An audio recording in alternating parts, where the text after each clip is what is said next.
Hello friends, मैं संदीप आप सब लोगों का फिर से एक बार स्वागत करता हूं मेरे इस नई वीडियो में और हमारे टिप चैनल पे।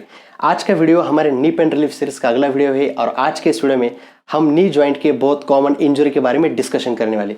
तो गाइस, आज का हमारा टॉपिक है एसीएल टियर। अब इस एसीएल का फुल फॉर्म होता है एंटीरियर क्रूशिएट लिगामेंट। ये एंटीरियर क्रूशिएट लिगामेंट हमारे नी जॉइंट का बहुत इंपॉर्टेंट लिगामेंट होता है और इसके रिलेटेड इंजरी होना या इसका टियर होना हमें बहुत कॉमनली देखने को मिलता है। आप अगर कोई स्पोर्ट्स एक्टिविटी में होते हो, जिम जाते हो या फिर डे टू डे लाइफ में भी ये इंजरी हमें बहुत कॉमनली देखने को मिलती है। तो गाइस, एसीएल के साथ और एक लिगामेंट आता है पीसीएल, जिसको हम बोलते हैं पोस्टीरियर क्रूशिएट लिगामेंट। तो उसके रिलेटेड ज्यादा इंजरीज हमें कभी देखने को नहीं मिलती। जितने भी इंजरीज आज तक हमने देखी है वो 99% इंजरीज एसीएल के बारे में देखी है। तो आज के इस वीडियो में हम यही डिटेल में डिस्कशन करने वाले कि एसीएल टियर क्या होता है, किस वजह से होता है, उसके साथ एसीएल जो लिगामेंट होता है एंटीरियर क्रूशिएट लिगामेंट, उसका हमारे नी जॉइंट में क्या मेन फंक्शन होता है और हमारे नी जॉइंट में कहाँ अवेलेबल होता है।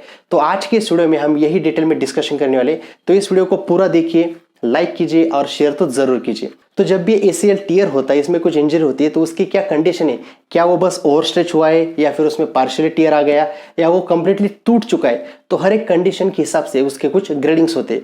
तो गाइज, हर ग्रेड का ट्रीटमेंट अलग होता है, उसके एक्सरसाइजेस अलग होते हैं, उसका जो भी प्रोटोकॉल है वो अलग होता है। तो आज का जो हमारा टॉपिक है एसीएल टियर का, इसके हम 3-4 एपिसोड बनाएंगे। आज का हमारा फर्स्ट एपिसोड है। आज के एपिसोड में हम बस यही देखेंगे कि एसीएल इंजरी क्या होती है, किस वजह से होती है और इंजरी के हिसाब से उसके क्या क्या ग्रेडिंग्स होते हैं। क्योंकि जब तक हमें हमारा एसीएल इंजरी का जो ग्रेड होता है वो पता नहीं चलता, तब तक उसके लिए हमें उसका क्या ट्रीटमेंट करना है वो समझ में नहीं आएगा। तो ये वीडियो बहुत ही ज्यादा इंपॉर्टेंट है।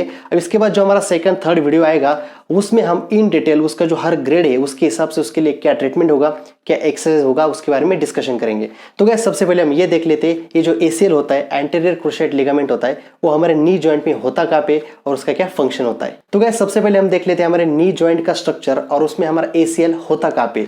तो ये कुछ रफ इमेज यहाँ पे मैंने ड्रॉ की है। मेरा ड्राइंग इतना कुछ खास नहीं, बट फिर भी मैं कोशिश करूंगा आपको पूरी तरह से समझाने की। तो ये है हमारा नी जॉइंट, ये है हमारा फ्रंट व्यू। अगर हम नी जॉइंट को सामने से देखेंगे तो ये हमें ऐसे दिखाई देगा और ये हमारा साइड व्यू। अगर हम नी जॉइंट को लेफ्ट या राइट साइड से देखेंगे तो ऐसे दिखाई देगा। अब ये हो गया हमारा नी कैप, ठीक है। तो गाइज, ये है हमारा फीमर बोन जो हमारा थाई बोन है और ये हमारा टिबिया जो हमारा शिन बोन है, ये वाला, ठीक है। अब जो हमारा एसीएल होता है एंटीरियर क्रूशिएट लिगामेंट वो टिबिया के इस वाले पॉइंट पे अटैच होता है। अब अगर हम इसको साइड से देखेंगे तो ये वाला पॉइंट टिबिया के जो भी एंटीरियर साइड वाला पोर्शन होता है, मिडल वाला, वहां पे अटैच होके अब जो हमारा एसीएल होता है वो फीमर बोन को पीछे की तरफ जाके यहाँ पे ज्वाइंट होता है। अब इसमें आप देख सकते हो ऊपर की तरफ जा रहा है, ये सुपेरियरली जा रहा है और पोस्टेरियरली जा रहा है। सुपेरियरली मतलब ऊपर जा रहा है और पोस्टेरियरली मतलब पीछे की तरफ जा रहा है। अब ये जो एसीएल होता है ये टिबिया को इस पॉइंट पे अटैच होता है और पीछे जाके जो हमारा ये फीमर का जो लैटरल कोंडाइल होता है, लैटरल मतलब ये बाहर वाला जो कोंडाइल होता है ये हो गया मीडियल कोंडाइल। अब ये हमारा जो फीमर का लैटरल कोंडाइल है उसके मीडियल अंदर वाले साइड पे यहाँ पे अटैच होता है। तो ये जनरल ओवरव्यू हो गया गाइस। ये जो होता है हमारा एसीएल एंटीरियर क्रूशिएट लिगामेंट। अब जो मैंने बोला था पीसीएल वो इसके पीछे ऐसे होता है, ठीक है। अभी पीछे की तरफ हो गया, इसका कुछ इतना इंपॉर्टेंट यहाँ पे डिस्कशन नहीं होगा। हमारा जो इंपॉर्टेंट है वो वाला एसीएल वाला, ठीक है। तो अभी जो लिगामेंट होता है एसीएल, इसका हम देखते हैं कि ये तो था इसका अटैचमेंट, ये कहाँ पे होता है। अब इसका हम देखते हैं मेन फंक्शन। एसीएल लिगामेंट जो होता है, एसीएल एंटीरियर क्रूशिएट लिगामेंट जो होता है उसका सबसे मेन फंक्शन होता है हमारे नी जॉइंट को स्टेबिलिटी देना। हमारा अगर ये मान लीजिए नी जॉइंट है हमारा, अभी हमारा थाई बोन है और ये हमारा शिन बोन है, ओके, फीमर और टिबिया। अभी नी जॉइंट है। अब सबसे पहले ये जो एसीएल होता है ये हमारे नी जॉइंट को स्टेबिलिटी देने का काम करता है। उसके साथ साथ ये जो लिगामेंट होता है हमारे नी जॉइंट के जो भी रोटेशनल फोर्सेस उसके ऊपर आते हैं इस डायरेक्शन में, तो उसको कंट्रोल करने का काम करता है। और उसके साथ जो भी रोटेशनल फोर्स हमारे नी जॉइंट के ऊपर आता है तो हमारे नी जॉइंट को स्टेबिलिटी देने का, उसको बचाने का काम करता है।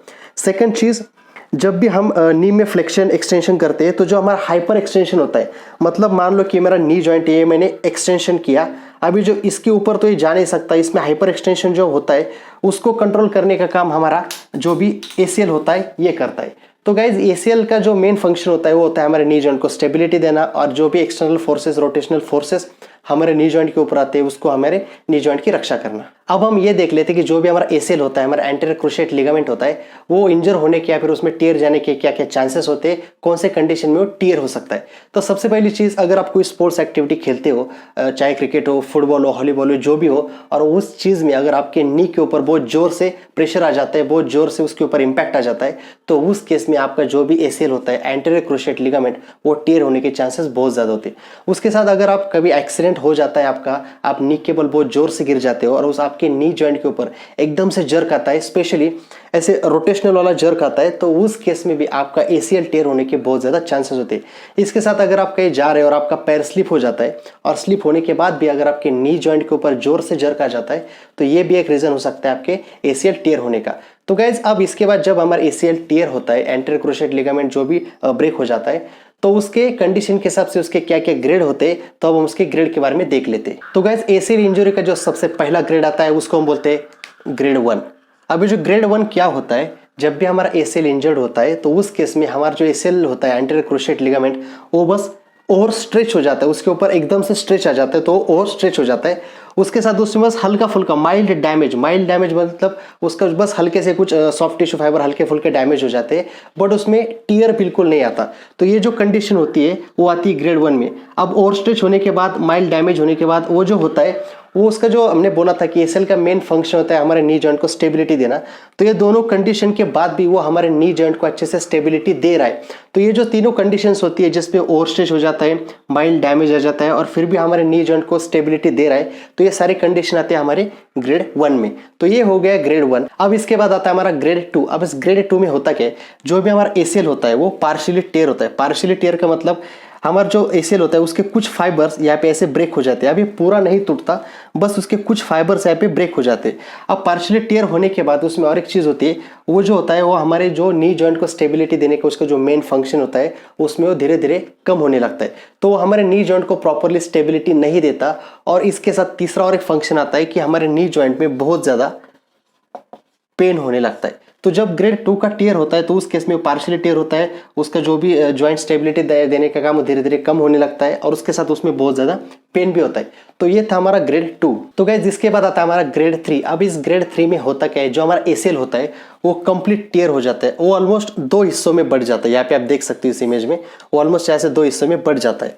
अब इसके बाद ग्रेड 3 में वो कंप्लीट टियर होने के बाद वो हमारे नी जॉइंट को बिल्कुल भी स्टेबिलिटी नहीं दे पाता, हमारा नी जॉइंट एकदम अनस्टेबल हो जाता है। अब इस कंडीशन में जब भी हम चलने की कोशिश करते हैं, पैर को जमीन पर रखते हैं या फिर हमारे नी जॉइंट के ऊपर वेट शिफ्ट करते हैं, तो उस केस में हमारा नी जॉइंट एकदम से अनस्टेबल हो जाता है। काफी लोग उस वजह से गिर भी सकते हैं। अब हमारा जो नी जॉइंट होता है वो एकदम से अनस्टेबल हो जाता है, और काफी बार चलने के बाद वो ऐसे एकदम बकलिंग उसमें आ जाती है। बकलिंग मतलब आपके नी जॉइंट एकदम से स्लिप हो जाता है। तो गाइस, ये होता है ग्रेड 3 में। अब और एक चीज, चाहे आपका ग्रेड 1 हो, 2 या 3 हो, जब भी आपके बॉडी में कोई भी लिगामेंट इंजरी होती है, चाहे फिर ओवर स्ट्रेच हो, पार्शियल टेयर हो, पूरा टेयर हो, तो उस केस में आपके जॉइंट के अराउंड हमेशा आपको इन्फ्लामेशन मिलेगा। इन्फ्लामेशन के साथ वहाँ पे हमेशा आपको स्वेलिंग मिलेगी और पेन होगा। तो जो भी लिगामेंट इंजरी हमारे बॉडी में होती है, चाहे फिर वो नी में हो, शोल्डर में हो, कहीं भी हो, तो उस जॉइंट में हमेशा आपको इन्फ्लामेशन, स्वेलिंग और पेन, ये तीनों चीज़ों देखने को मिलती है।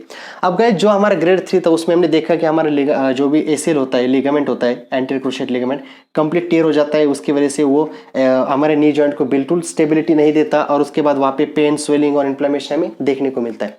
अब ये हो गया हमारा ग्रेड 3। अब सबसे पहला क्वेश्चन ये आता है कि अगर हमें एसीएल इंजरी हुई है, एसीएल हमारा टियर हुआ है, या एसीएल एंटीरियर क्रूशिएट लिगामेंट हमारा ब्रेक हो चुका है, तो हमें कैसे समझ में आएगा कि वो कौन से ग्रेड में आ रहा है। तो उसके लिए क्या हमें करना पड़ेगा, कौन से ऐसे मैनुअल चेकअप होते हैं या फिर कौन से ऐसे चेकिंग पॉइंट होते हैं जिसके हेल्प से हमें वो समझ में आएगा। तो अभी हम ये देख लेते हैं कि इस कंडीशन में अगर आपका एसीएल टियर हुआ है, एसीएल लिगामेंट अगर आपका टूट चुका है, तो उस केस में आपको कौन से टेस्ट आते हैं जो ये आपको कंफर्म करेंगे कि आपका जो भी एसीएल टियर है या एसीएल इंजरी है वो कौन से ग्रेड में आती है। तो क्या, जब भी एसीएल टियर होता है या फिर एसीएल की इंजरी होती है, तो उसको चेक करने के लिए जो सबसे पहला टेस्ट आता है वो आता है लैकमैन्स टेस्ट। इसके बाद जो आता है वो आता है एंटीरियर ड्रॉअर टेस्ट। अब ये जो दोनों टेस्ट होते हैं ये फिजिकल टेस्ट होते हैं। जो भी आपके ऑर्थोपेडिक सर्जन है, ऑर्थोपेडिक डॉक्टर्स या फिजियोथेरेपिस्ट है, उन लोगों को पता होता है कि ये टेस्ट कैसे परफॉर्म करने। तो जनरली ये जो दोनों टेस्ट होते हैं ये हम ग्रेड 1 में कंसिडर करते हैं, जहाँ पे आपका जो लिगामेंट है ओवर स्ट्रेच हो चुका है, तो उसको चेक करने के लिए, उसका क्या इंटेंसिटी, उसको चेक करने के लिए दोनों टेस्ट परफॉर्म किए जाते हैं। उसके बाद थर्ड टेस्ट आता है एमआरआई। अब जब भी हमारे बॉडी में लिगामेंट रिलेटेड कुछ भी इंजरी होती है तो उसमें एक्सरे कुछ काम करने होता है, क्योंकि एक्सरे में तो हमारे जो लिगामेंट होते हैं वो दिखते नहीं है। तो उस केस में अगर आपका लिगामेंट इंजरी हुआ है तो उसको चेक करने के लिए वो कितना टियर हो चुका है, उसका क्या ग्रेडिंग है, उसके चेक करने के लिए आपको हमेशा एमआरआई करना होता है। तो गाइस जो भी टेस्ट आते हैं उसमें हमने देखा कि लैकमैन टेस्ट, एंटेरोड्रॉड टेस्ट जो फिजिकल होते हैं, और तीसरा था एमआरआई। तो तीनों की हेल्प से हमें पता चलेगा कि आपका जो भी लिगामेंट टियर हो चुका है वो कौन से ग्रेड में आ रहा है और उसका कौन सा ग्रेडिंग होता है। तो गाइस अब हम चलते हैं हमारे वीडियो के लास्ट पार्ट की तरफ, जिसमें हम देखने वाले कि अगर आपको एसीएल टियर होता है, एसीएल इंजरी होती है, तो एज अ फर्स्ट एड आपको वहां पे कौन सा ट्रीटमेंट इमीडिएट देना चाहिए। बाद में तो ग्रेड के हिसाब से आपका ट्रीटमेंट डिफाइन होगा, बट इमीडिएट इंजरी होने के इमीडिएट आपको वहां पे कौन सा ट्रीटमेंट देना चाहिए उसके बारे में डिस्कस कर लेते हैं। तो उसमें हमें जो थेरेपी काम आती है वो आती है हमारी राइस थेरेपी। तो ये बहुत इंपॉर्टेंट है गाइस, जब भी आपको लिगामेंट इंजरी होती है, लिगामेंट आपका टियर हो जाता है या फिर ओवर स्ट्रेच हो जाता है, तो उस केस में सबसे पहले आपको उसको रेस्ट देना बहुत इंपॉर्टेंट है। जैसे आपकी इंजरी होती है तो आपको उस नी जॉइंट का बिल्कुल यूज नहीं करना, उसके ऊपर वेट बेरिंग नहीं करना या फिर कुछ भी ऐसी एक्टिविटी नहीं करनी जिसमें आपके नी के ऊपर और प्रेशर आ सकता है। अगर आप उसको प्रॉपर रेस्ट पे लेके जाते हो, रेस्ट देते हो, तो उस केस में आपका जो हीलिंग का प्रोसेस होता है वो जल्दी से जल्दी होना शुरू हो जाता है, और आपका जो भी इंजरी होता है वो अगर ग्रेड 1 का रहेगा तो जल्दी से हील होना शुरू हो जाता है। उसके बाद आता है आपका दूसरा पॉइंट, आइसिंग। आइसिंग इस केस में बहुत इंपॉर्टेंट रोल प्ले करता है। मैंने बोला था कि जब भी लिगामेंट का इंजर होता है तो उस केस में वहां पे इन्फ्लेमेशन, स्वेलिंग और पेन शुरू हो जाता है। तो गैस उस केस में अगर हम वहां पे आइसिंग करते हैं तो आइसिंग की वजह से वहां का इन्फ्लेमेशन कम होता है, स्वेलिंग कम होता है, और आपका जो भी पेन हो रहा है वो इमीडिएट कम होना शुरू हो जाता है। तो जो सेकंड पार्ट होता है वो होता है आइसिंग वाला। इसके बाद आता है कॉम्प्रेशन। तो कॉम्प्रेशन में क्या है कि अगर आपका नी ज्वाइंट में जो भी एसीएल की इंजरी हुई है तो उस केस में आपको नी ज्वाइंट को कुछ ऐसे चीज से बांध के रखना है, कंप्रेशन में लेके जाना है, ताकि वहां का जो भी मूवमेंट हो वो थोड़ा रिस्ट्रिक्ट हो जाए और आपका जो भी इंजर होने के जो आगे के चांसेस होते हैं वो कम हो जाते हैं। इस केस में आप क्या कर सकते हो, आपके नी जॉइंट के ऊपर कोई भी आगे हल्का सा नी कैप होता है उसको लगा के, या फिर नी कैप को आपके नी जॉइंट के ऊपर लगा के उसको रेस्ट पे लेके जा सकते हो। उसके बाद जो पॉइंट आता है लास्ट वाला होता है ई, मतलब एलिवेशन। जब भी आपको नी में एसीएल इंजरी हुई है या फिर एसीएल के जो भी टियर हुआ है तो उस केस में आपको क्या करना है, आपके नी जॉइंट को एलिवेट करके रखना है। आप नी जॉइंट के नीचे कोई भी पिलो वगैरह रख के उसको हल्का सा जमीन से थोड़ा ऊपर की तरफ रख सकते हो, ताकि उस केस में भी आपका जो भी इन्फ्लेमेशन है वो कम हो जाएगा, स्वेलिंग कम हो जाएगा, और वहां का जो भी पेन है वो कंप्लीटली कम हो जाएगा। तो गाइज ये था राइस थेरेपी, जो आपको एज अ फर्स्ट एड आपके जो भी एसीएल इंजरी होती है, एसीएल टियर या फिर जो भी ओवर स्ट्रेच हो जाता है, उस केस में आपका जो लेवल होता है पेन का, स्वेलिंग का, या फिर जो भी आपके इन्फ्लेमेशन उसको कम करने में और आपके नी जॉइंट का पेन कम करने में काफी ज्यादा आपको हेल्प करेगा। तो गाइज ये था हमारा आज का पार्ट 1, जिसमें हमने यही देखा कि एसीएल क्या होता है, एंटेरियर क्रूशिएट लिगामेंट कहाँ पे होता है, उसकी क्या क्या इंजरीज हमें हो सकती है, किस वजह से हो सकती है, उसके क्या ग्रेडिंग्स आते हैं इंजरी के हिसाब से, और उसका एज अ फर्स्ट एड में क्या ट्रीटमेंट करना चाहिए। तो गाइज आई होप जो भी इन्फॉर्मेशन आज मैंने आपको यहाँ पे देने की कोशिश की वो आपको पूरी तरह से समझ में आई होगी। और अगर आपने अभी तक चैनल को सब्सक्राइब नहीं किया तो जरूर कीजिए गाइज, क्योंकि इसके बाद इसके जो वीडियो की जो आगे के पार्ट आने वाले हैं, 2, 3, 4 जो भी पार्ट आएंगे वो आपसे मिस नहीं होंगे। तो गाइज अब मिलते हैं हमारे अगले पार्ट में, तब तक के लिए टेक केयर।